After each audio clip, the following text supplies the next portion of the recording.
Hi everyone, welcome back to the Dr. Malikzada Academy. Today we are diving into one of the most important theories in international relations, liberalism. If you have ever wondered why countries cooperate, how international organizations like the UN works, or why democracy rarely fight each other, this video is for you. Let's start. So, what is liberalism?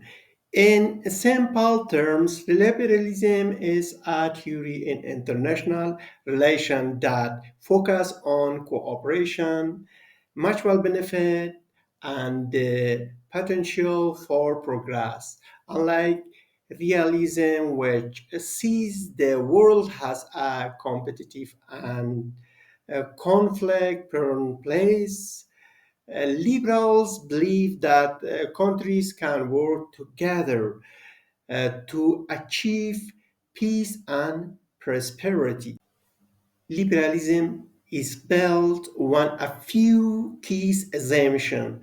One, human nature. Liberals believe humans are rational and capable of cooperation.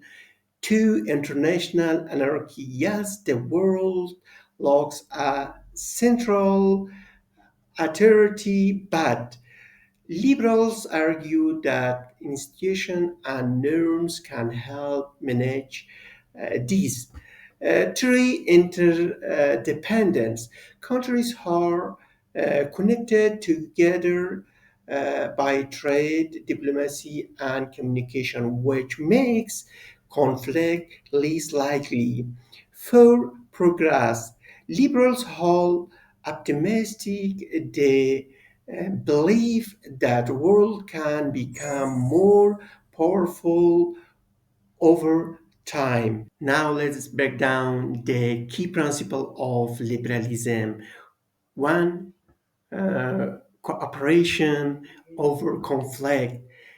States can achieve more by working together than by fighting.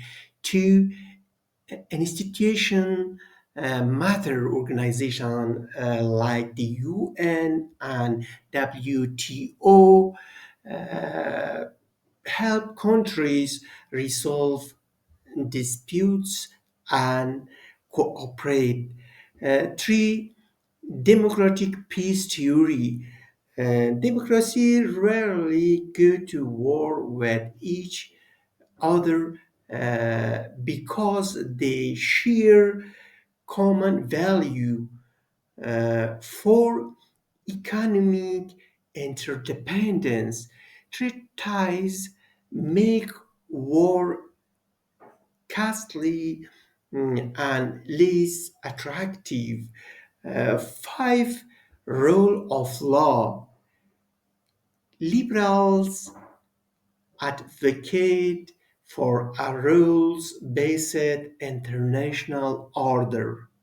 Liberalism isn't one idea, it's a family of theories. There are the main subtypes. One, commercial liberalism, focus on how trade promotes peace. Two, Republican liberalism explains why democracy don't fight each other. Three, liberalism institutionalism highlights the role of international organizations. Four, sociological liberalism looks at how non-state actors like NGOs shape global politics. Five, complex interdependence describes a world where countries are deeply interconnected. So, why is liberalism so influential here or its strengths? It explains why countries cooperate even in an anarchic world. It highlights the importance of institutions like the UN. It's optimistic and progressive, offering hope for a better future. It's highly relevant in today's globalized world. Of course, liberalism isn't perfect. Critics argue that one, it's overly optimistic and underestimates the role of power and conflict. Two, it's Western centric and may not apply to non Western countries. Three, international institution can be ineffective or basic. Four, it is assumes that states always act rationally, which isn't always true. Let's look at some real world examples of liberalism in action. One, the European Union, a shining example of countries cooperating on economic and politics issues. Two, the United Nations, which promotes peace and human rights. Three, free trade agreements like NAFTA, and now USMCA and the WTO. For the democratic peace, democracy like the US and the Western European rarely fight each other. So, there you have it. Liberalism in a nutshell.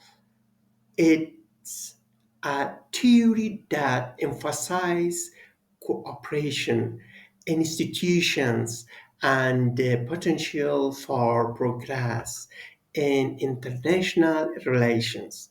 While it has its critics, liberalism offers a hopeful version for how the world can work together to solve global challenge.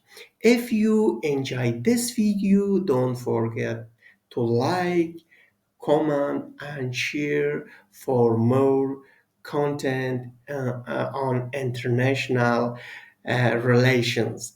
Thank you for watching, and I will see you in the next lesson. Have a good day.